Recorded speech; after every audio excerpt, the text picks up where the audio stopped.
Hello everyone, welcome back to Easy Neuro channel. Today we will be discussing about the neuroglia in the peripheral nervous system. Okay, so in the last videos we discussed that there are two main types of glial cells in the peripheral nervous system, which are the Schwann cells and the satellite cells. There are other types of glial cells also, but these two are the main ones. Okay, so today we will discuss that what are their basic features and functions. Okay.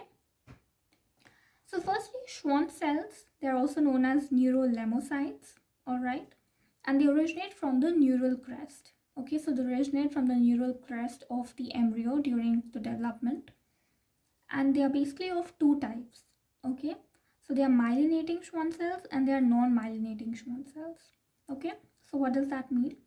The myelinating Schwann cells basically help in the formation of the myelin sheath around the axons of motor and sensory neurons.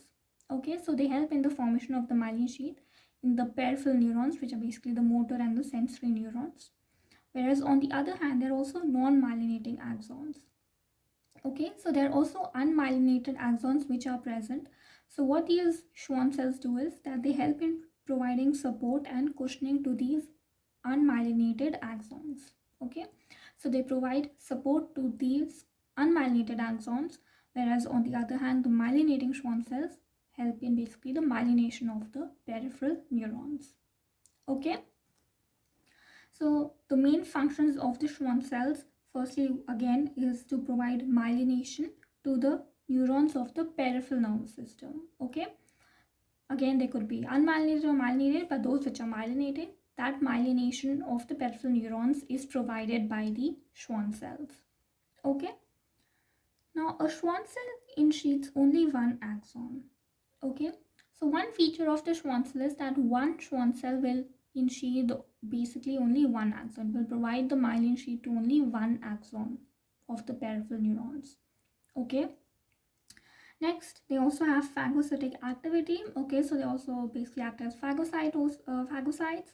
They help in the removal of the cellular debris. Next, they also play an important role in axonal regeneration. Okay, so if there's any kind of damage to the peripheral axons, sometimes Schwann cells will also help in their regeneration. Okay, so these are some of the main functions of the Schwann cells and their features. On the other hand, let's come to the next important glial cell in the peripheral nervous system, which is the satellite cells. So these cells are also known as the capsular cells.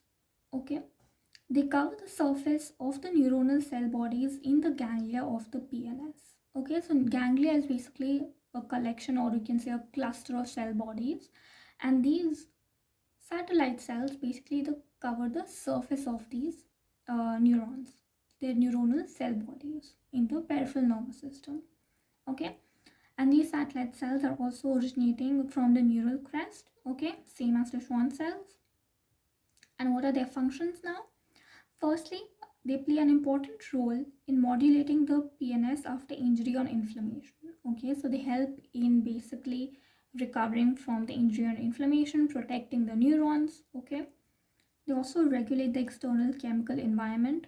Okay, they also provide nutrient support to the peripheral neurons, all right, and provide neuronal protection. So any kind of injury or damage which is happening, for example, these satellite cells will help in providing support and protection to these neurons. And further, they also provide nutrient support. They help in maintaining like a balanced chemical environment for the neurons to survive. And so these are the main functions of the satellite cells. Okay, so these were the main neuroglia which are found in the peripheral nervous system, the Schwann cells and the satellite cells which we discussed. Till then, thank you very much for watching and see you next time.